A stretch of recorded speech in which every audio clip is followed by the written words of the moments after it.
नमस्कार दोस्तों, मैं हूं अभिषेक और आप देख रहे हैं मूवी टॉक विद। आज हम बात करेंगे एक मूवी के बारे में जिसका नाम है गुमराह, जो कि 2023 में आई थी।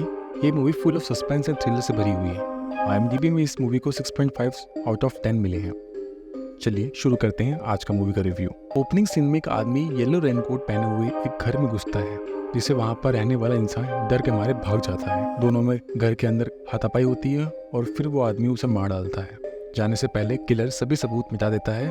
बस एक फिंगरप्रिंट गलती से एक फ्लावर वेस पर बालकनी में छूट जाता है। अगले दिन सुबह ये पता चलता है कि मर्डर होने वाला आदमी आकाश सरदाना था।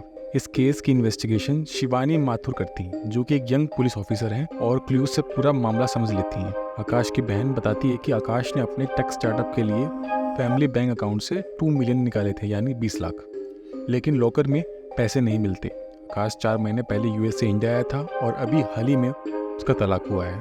पुलिस अपने हिसाब से जांच पड़ताल करती है। पुलिस की team and police head Dhiren Yadav उनके घर और आसपास पड़ोसियों से इस मामले में पूछते हैं और सबको पुलिस स्टेशन बुलाते हैं। एक नेबर बताता है कि किलर का फोटो उसके अपने ही सेल्फी में कैप्चर हो गया था। ACP धीरेन यादव उस फोटो को देखकर कहता है कि ये तो अर्जुन सहगल है और उसको तुरंत पहचान लेता है और अपना बदला लेने के लिए बहुत खुश फील करता है। वो शिवानी को कहता है कि अर्जुन की हिस्ट्री को इन्वेस्टिगेट करने मर्डर के कंटेक्स्ट में पुलिस अर्जुन को अरेस्ट कर लेती है और उसके अगेंस्ट एविडेंस भी दिखाते हैं। अर्जुन अपने बचाव में कहता है कि ऑफिस पार्टी में था और जल्दी चला गया क्योंकि उसे सुबह एक लैंड रजिस्ट्री के लिए जाना था, लेकिन वो रजिस्ट्रेशन कैंसिल कर दिया क्योंकि उसको अपनी तबीयत ठीक नहीं लग रही थी और ACP को लगता है कि केस अब सॉल्व होने वाला है। अर्जुन के घर से उसके घर 30 मिनट लगते हैं, लेकिन वो 2 बजे सुबह वापस आया। अर्जुन का कहना है कि रास्ते में उसकी गाड़ी का टायर पंचर हो गया था। एक टैक्सी ड्राइवर ने उसकी मदद की थी टायर बदलने में क्योंकि उसका जैक टूट गया था, इसलिए 3 घंटे लग गए। धीरेन अर्जुन को कॉन्फ्रंट करता है जब वो आकाश के घर पर था, उस वक्त का फोटो दिखाता है। एक कांस्टेबल सूरज को ड्रंकन ड्राइविंग और डिसऑर्डरली कंडक्ट के लिए कस्टडी में लेते हैं, जो अर्जुन के जैसा ही दिखता था, और ये सब देख के हैरान हो जाते हैं। ACP अपने लवर दोस्त बिजोई से बात करता है, जो कहता है कि कोर्ट में ये केस नाकाम होगा और बेल मिल जाएगी। ACP अपने पास सिर्फ 2 दिन का एक्स्ट्रा टाइम खरीद लेता है कोर्ट में प्रेजेंट होने से पहले। अब अथॉरिटीज के पास सिर्फ 48 घंटे हैं प्रूफ इकट्ठा करने के लिए। वो चेक करते हैं अर्जुन और सूरज दोनों में एक ही जैसी इंजरीज हैं। फ्लैशबैक में अर्जुन एक ब्रिलियंट इंजीनियर है जो IIT ग्रेजुएट है और वो एक लड़की जानवी के साथ रिलेशनशिप में है। फिल्म में दिखाते हैं कि अर्जुन कैसी जानवी को डेट के लिए अप्रोच करता है लिफ्ट में, और जानवी कहती है सही सवाल पूछो तब जाऊंगी। आखिर में वो सही सवाल पूछ लेता है और दोनों डेट पे जाते हैं और आखिर में उनको प्यार हो जाता है। अर्जुन अपनी पूरी नेटवर्थ अपने कंस्ट्रक्शन प्रोजेक्ट में लगा चुका है, जिसे वो जल्द ही इनॉग्रेट करेगा। तभी जानवी बताती है उसको कि उसको अपने कॉलेज रियूनियन के लिए मुंबई जाने वाली है। अर्जुन जानवी को प्रपोज करता है उसे जाने से पहले एयरपोर्ट में, और वो हाँ कर देती है। वहीं सूरज एक छोटा मोटा क्रिमिनल है जो अपने दोस्त चड्डी के साथ मिलकर काम करता है। सूरज एक क्रिमिनल है लेकिन उसकी लीगल नॉलेज काफी अच्छी है। जब एक विक्टिम चड्डी पर केस फाइल करता है कि 30 फेक ID बेचने के लिए, तो सूरज उसे बचा लेता है। चड्डी आउट ऑफ कोर्ट सेटल करना चाहता है, लेकिन विक्टिम एक पुलिस वाले का रिश्तेदार होता है और उसे कोर्ट में ले जाना चाहता है। सूरज आर्ग्यू करता है कि रेड में पुलिस को 30 iPad के बॉक्स मिले थे, ना कि 30 फेक iPad। उसका कहना है कि चड्डी एक स्क्रैप डीलर है, इसलिए iPad के बॉक्सेस बेचना उसके लिए लीगल है। चड्डी के खिलाफ कोई केस नहीं बनता। यहाँ सूरज चड्डी को बचा लेता है। एक लखानी सेठ के साथ सूरज और चड्डी ने गोलमाल किया था। फेक ATM चुरा के उससे 2 लाख ले लिए थे और अब उसी लखानी सेठ ने चड्डी को किडनैप करवा लिया होता है और उसे रैंसम मांगता है जो कि 20 लाख होता है। सूरज अपने आखिरी पैसे गैम्बलिंग में लगा देता है, लेकिन खाली हाथ वापस आता है। सूरज नशा करके पुलिस के हाथ लग गया और पुलिस वाले उसको पुलिस स्टेशन ले आए, पर दोनों को अलग अलग रखा जाता है ताकि दोनों को पता न चले कि दोनों एक ही पुलिस स्टेशन में हैं। क्राइम सीन पर DNA दोनों को मैच करते हैं, जो ये बताता है कि अर्जुन और सूरज आइडेंटिकल ट्विंस हैं, लेकिन पुलिस के पास जो एविडेंस है वो कमजोर है। सिर्फ फिंगरप्रिंट ही आइडेंटिकल ट्विंस के लिए डिफरेंट होता है।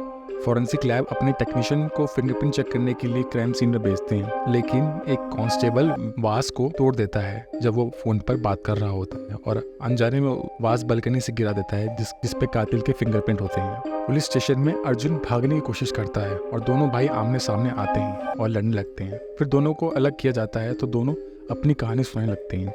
उनके पेरेंट्स का मैरिज फेल हो रहा था और उनकी माँ मिस राणा गैम्बलिंग करके अपना घर चलाती थी और उसी गैम्बलिंग के पैसों से वो थोड़ा बहुत घर चलाती और अपने बच्चों के लिए गिफ्ट लाती, पर उसके हस्बैंड को ये पसंद नहीं आता है, तो आखिर में ये सेपरेशन डिवोर्स में बदल जाता है। अर्जुन अपनी माँ के लिए स्ट्रॉन्ग फील नहीं रखता जितना सूरज रखता है और वाइस वर्सा। मिस राणा सूरज से कहती हैं कि वो हमेशा अर्जुन का ख्याल रखें क्योंकि उनका फादर रवि दोनों बच्चों की कस्टडी खुद रखता है ताकि अपनी माँ से वो मिल ना पाए और गैम्बलिंग की आदत उनको ना लगे। उसने बच्चों को माँ से दूर रख दिया और माँ को उसने मिलने नहीं दिया। इस वजह से उनकी माँ डिप्रेस्ड हो गई और आखिर में सुसाइड कर लिया। उसके बाद दोनों अलग रास्ते पर चल पड़े। दोनों के बीच के फाइट्स की वजह से रवि ने दोनों को 1 साल के लिए मेंटल इंस्टीट्यूशन में ट्रीटमेंट के लिए एडमिट कर दिया। उनमें से एक डॉक्टर को नेक में स्टैब करता है, लेकिन ये कभी सॉल्व ही नहीं हुआ कि कौन रिस्पॉन्सिबल था। शिवानी को पूरा विश्वास है कि सूरज ही कातिल है। उसके चोरी के रिकॉर्ड, उसका बिहेवियर यही साबित कर रहा था। एक पुराना कांस्टेबल शिवानी को बताता है कि एसीपी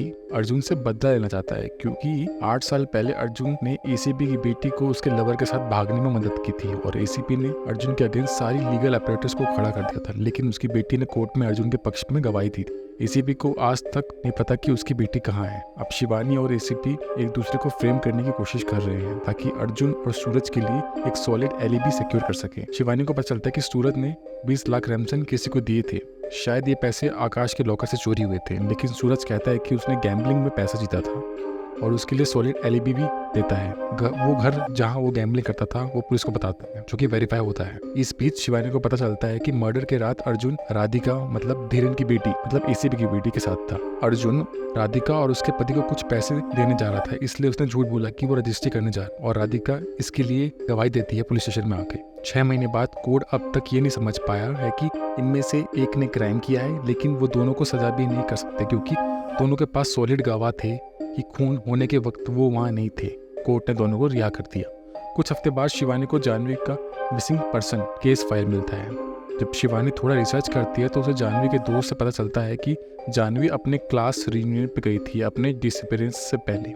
उस दिन के बाद जानवी के दोस्त को जानवी से एक मैसेज आता है जिसमें लिखा होता है कि वो अर्जुन अब साथ नहीं है और वो किसी और से शादी कर रही है और वो है आकाश। शिवानी अब डर गई थी क्योंकि उसने अर्जुन के लिए एक झूठा गवाह तैयार किया था। वो था टैक्सी ड्राइवर जिसने ये गवाही दी थी कि अर्जुन की टैक्सी खराब हो गई थी। तो शिवानी का एहसास होता है कि उसने बहुत बड़ी गलती कर दी। वो अब और ये नहीं डिस्प्यूट कर सकती कि क्राइम फाइनेंशियल गेन के लिए हुआ था।